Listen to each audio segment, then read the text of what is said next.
Hello, loves. I am Lynn, Dream Girl Writer, coming to you today to impart some new information, some new guidance for you as a dreamer from my dream of this morning, and as a continuation of the video that I made the other day called Dreaming Beyond Words. So, this video is Dreaming Beyond Words continued. And as you may know, if you have seen any of my videos of the past, I have kept a written chronicle of my dreams for the last 14 years and have, thousands of dreams on record that have healed and transformed me, transformed my life, and given me great wisdom of direction in my life and put me on track with my life's purpose and lots of lofty things. But the main thing that I feel has come, the main benefit that I feel has come of my dream work to me and the world at large is that in order to unpack my dreams fully, I have had to face a lot of shadows and a lot of fears that came from my past in this lifetime. And I also believe have come with me to this lifetime from an ancestral past or karma, if you will. And that work, that shadow work, has been key to receiving the gifts and the wisdom and the healing of my dreams. And I, in particular, happen to be a person who must have had a lot of activity in past lives, as well as I know in this life I have lived full tilt boogie sometimes, and greatly under a shadow, so to speak, greatly involved in the drama of my life with others and conflict and misunderstandings and misogyny and all kinds of misses in this life. And in my seventh decade, I took it upon myself to really get this thing in order, get my life in order, pull together all the pieces, the wonderful pieces of my past where I have triumphed, where I have felt so gifted. I'm a mother of three and a grandmother of five, and those are pretty much the biggest material gifts, if you will, that I have had in my entire life. And so I know a lot about how gratitude can bring us into alignment with our purpose. Because in order to see how our mistakes maybe took us off, or so called mistakes, because really there are no mistakes, but to see how our decisions or choices maybe took us off alignment with our path, with our true spiritual intent, and to put that together with, okay, well, then this came to me, this wonderful gift of being a mother and a grandmother and being blessed by my children's lives, by them including me in their lives and being able to see them grow and grow along with them. How how does that differ from the times when I feel like I fell to rock bottom, to, ground zero? What was different about those times? And within my dreams, there have been a lot of answers to that. But in this part of my life where I'm now facing, passing on, I may have 20 more years if I'm lucky or if that is divine will. But I want to make the most of the time that I have left. And I want to bring together these incongruities, these kind of mysterious ways in which my life has treated me to the heights of joy, as well as brought me down to my knees in humility. And I'm on the road to that. I feel like I am making great inroads to that. And one of the ways in which it has come is to go from here in my head to thinking about things and thinking good and kind thoughts, to bringing that down to my heart, to having even more compassion and more courage to look in the mirror at those things that were unpleasant about myself, or the darker sides or the darker times of my life, all the way into feeling the feelings and the sense of sacred space within my body, sacred purpose within my body. And my dreams have been the gift for me to that road. And some of you may find that you will be on, you will be able to use your dreams in that regard. But whatever way you go in, there's a myriad, there's as many ways to go into our sacred space, to go within and find our divine calling as there are people on the planet. And we each bring our own unique kind of signature to the ways that wisdom comes out into the world and is shared with other people as a model for them. And we can never be anyone else's savior. And our intuition can never be the full solution to someone else's problems or someone else's path. But we can give each other permission to be ourselves. We can give each other permission to step out of the box of our minds' entrapment, so to speak. And this dreaming beyond words that I'm speaking of is basically dreaming in waking life as well, to go beyond what society has imprinted upon us, to go beyond our familial patterning, even our ancestral patterning or karma, even our own individual strivings for achievement, to go beyond all of that, to let all of that go, and to surrender to the path that God has given us, if you will, to surrender to the most sacred purpose of our being here on earth. And now that's a big ask. I realize this. And I also realize that I've had 74 years to go through this. And those of you who are younger may be saying, well, I'll get there after I do this or after I do that.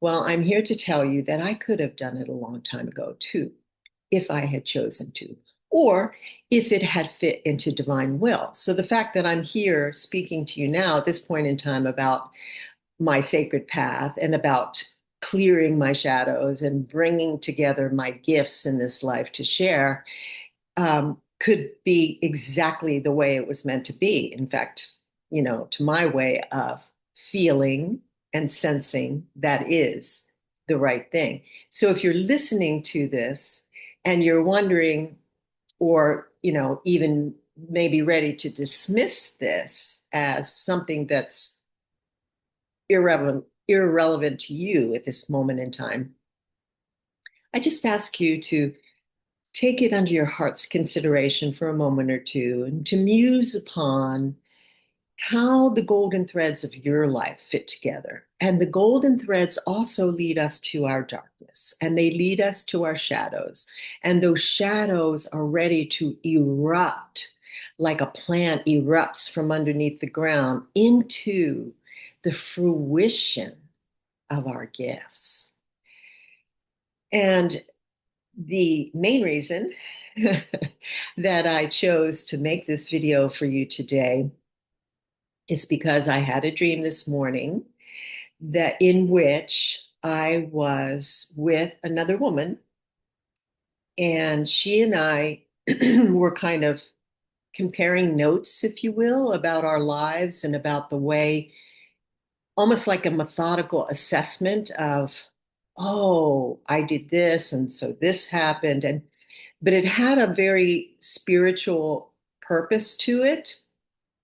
And I felt like, in a sense, I was guiding her more than she was guiding me. And but that we were in this together, and we were kind of sharing notes and trying to see where we could inform ourselves of better ways to go, or where we had gone off the path, so to speak, or out of alignment with our lives, or had met conflict in our lives, how that fit into the overall picture of where we were headed now.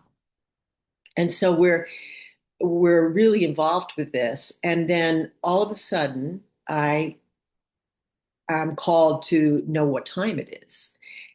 And at that same moment in time, her child, who I was unaware that she even had a child until that point in time, her child knocks at the door and is saying to her, "Mommy, I need such and such. I need something. I need you." And she's saying to me, I'll take care of her later. Let's go on with this. I'm really into this. And I have the thought, oh my gosh, I was supposed to pick up my grandson from school, from his daycare. And what time is it? And so we go out into the other room, and I see the clock says 6:15. And this woman happens to know when my son was supposed to be picked up. And I said, "What time does the daycare center close?" And she says, "Oh, 4." And I'm just so upset with myself that I forgot my grandson, and he's been there all alone for 2 hours. And oh my God, I have shirked this responsibility, and I wake up. Well, number one, my grandson is well taken care of by his parents, and his mother usually picks him up from daycare. But if she does not, well, he actually goes to a little school. But if she does not, and she asks me to do it, then I'm very, because I don't do it that often, I'm very responsible about keeping that in mind. And number two, um, this the first time I said the child's name, it was a different name. And then my dream kind of kicked into present time and said, "Oh no, I mean Rocky. That's my grandson's name." So after and I had this fear in my body. And it took, even though my head knew that I had not been assigned to pick up Rocky, I had not missed picking him up. Everything was okay with him. He was fine. This fear in my body was still screaming at me. It was screaming at me that I had done something wrong. And I had to lay there a minute to reconcile how that has taken place so many times unconsciously in this life, in this body of mine, between my mind and body.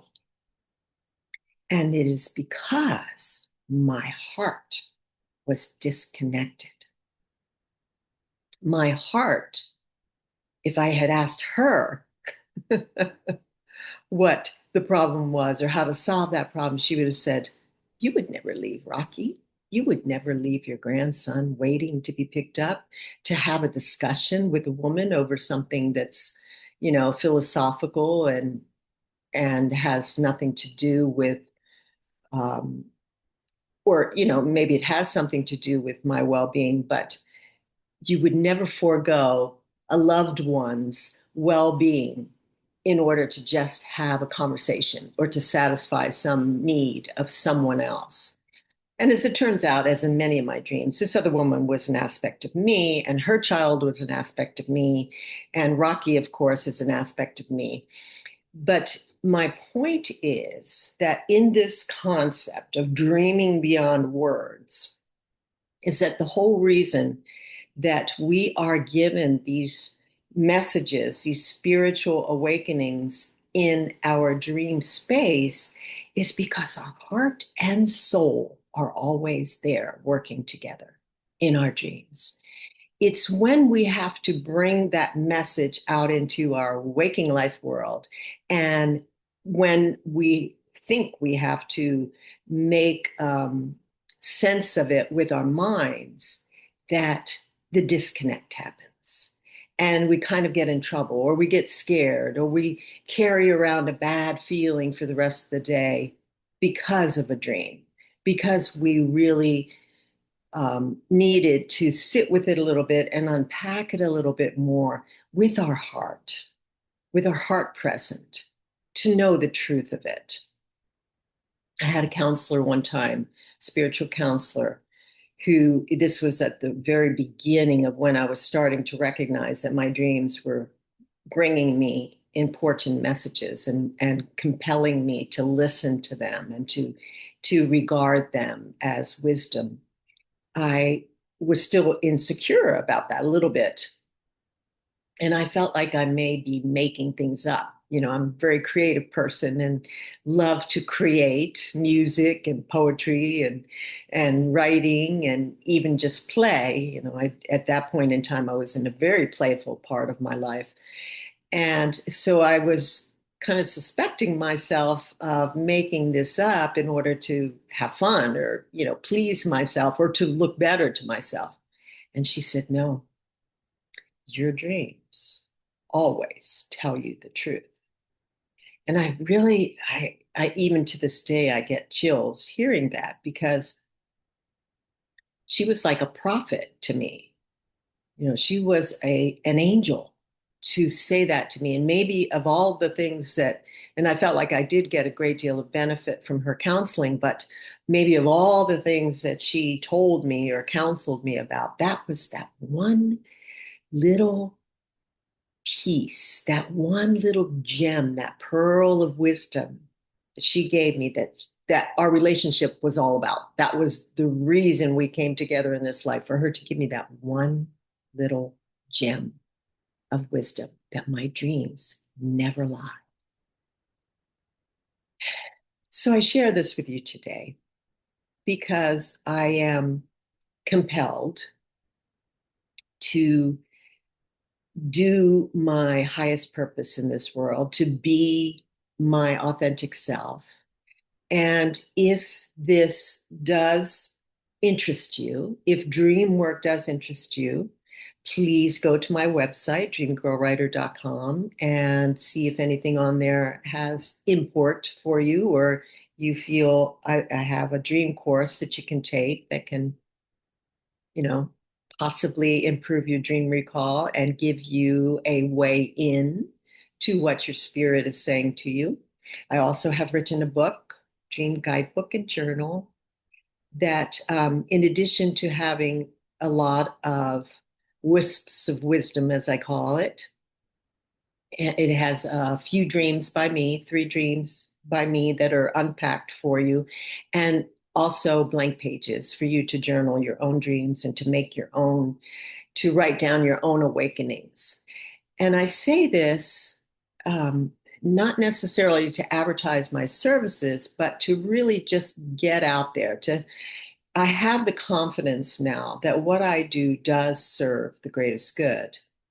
And if I do nothing else than inspire you to find your place in serving us all, then I have done my job, so to speak. Thank you for listening.